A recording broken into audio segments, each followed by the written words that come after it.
All right, let's dive deep, shall we? Right. Today we are cracking open a real classic. Get me with it.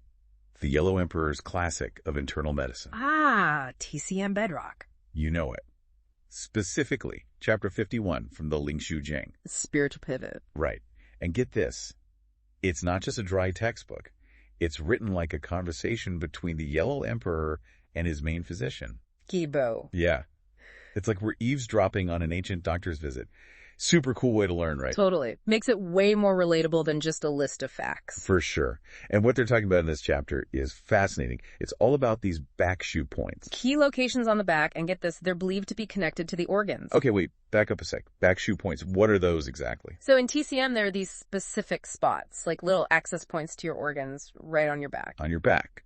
So the text actually talks about where these points are. Oh yeah, it gets super specific, like modern anatomy specific. It even mentions vertebrae. Yeah.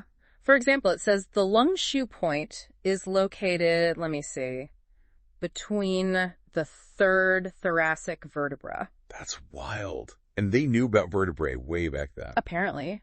It's crazy how much they understood about the body. Totally. Okay, so it's between the vertebrae, but is it like right on the spine? Nope. 3 kun lateral to the spine, each point. Hold up, kun. Okay, now you have to explain that one. All right, so kun is this traditional unit of measurement they used in TCM. Like inches or centimeters? Kind of, but it's actually based on the proportions of your own body. Whoa, what? So how does that work? Well, like the width of your thumb at the knuckle, that's considered 1 kun. So everyone's kun is slightly different. Huh. That's actually really cool, like personalized measurement. Exactly. And it makes sense, right? Because TCM is all about individualized treatment. No two people are exactly alike. Makes total sense. Okay. So find the right vertebra, measure out 3 kun to the side. Yeah. Are we good? Is that the Back Shu point? Not so fast. There's one more thing. They had a way of verifying the point. Oh, how'd they do that? Like an ancient X-ray or something. Not quite. The text says, and I'm quoting here, when pressed correctly, the point corresponds to the affected zang organ, and tenderness or a sensation of release indicates its efficacy as a shu point. So they press on the spot and see what happens? Yeah, basically, they were looking for a specific response, like a feeling of release or tenderness. That was their confirmation. That's pretty amazing. It's like they were really listening to what the body was telling them, you know? Absolutely. They were super in tune with those subtle sensations, way more than most of us are these days, I think. For sure. Okay, so they'd find the point, they'd press on it, and then what? What did they actually do with these Back Shu points? Well, the text says that the main way they treated them was with moxibustion. Moxibustion. Isn't that the one where they, like, burn stuff on your skin? Yeah. It sounds kind of intense, right? Yeah, a little bit. But it's a very controlled technique. They use this dried herb called moxa. I think I've heard of that. Isn't it mugwort? Usually, yeah. And they burn it near the skin to apply heat to the Back Shu points. Interesting. So what does the heat actually do? Well, they had 2 main techniques, tonification and dispersion. Basically, tonification boosts the Qi in the organ. Hold on, Qi. I think we need to define that one. Right, sorry. Qi is like the vital energy or life force that flows through the body.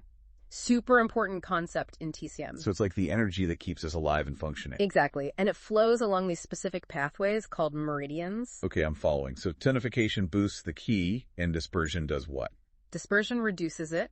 They'd choose the technique based on whether the organ had too much Qi or not enough. Like, if it was sluggish, they'd tonify it, and if it was overactive, they'd disperse. Huh, that's super interesting. So they could basically fine-tune the energy in each organ just by applying heat to these points on the back. That's the idea. Pretty wild, right? And it all comes back to this concept of balance and harmony. TCM is all about restoring that equilibrium in the body. Makes sense. I like that analogy you used before about tuning a musical instrument. Oh yeah, with the strings and all that. Each organ needs the right amount of Qi to function properly, just like each string needs the right tension to make a beautiful sound. Exactly. Okay, so this whole system of Back Shu points, moxibustion, and Qi is super fascinating. But how does it all apply to us today? That's the million-dollar question, right? Right. I mean, obviously, medical science has come a long way since the Yellow Emperor's time.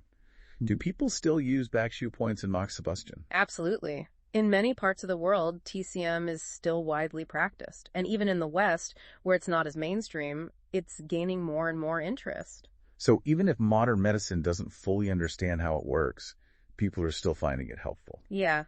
There's definitely something to be said for a system of medicine that's been around for thousands of years. Totally.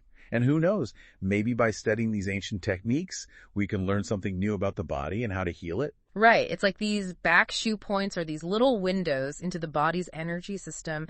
And maybe, just maybe, by learning more about them, we can unlock some new secrets about health and well-being. It really makes you think, doesn't it? It really does. Like, what if we could combine the best of ancient wisdom with modern medical knowledge? What kind of amazing breakthroughs could we achieve?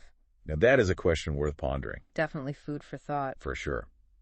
And on that note, we'll leave you all to ponder that very question. Until next time, keep exploring. Happy diving.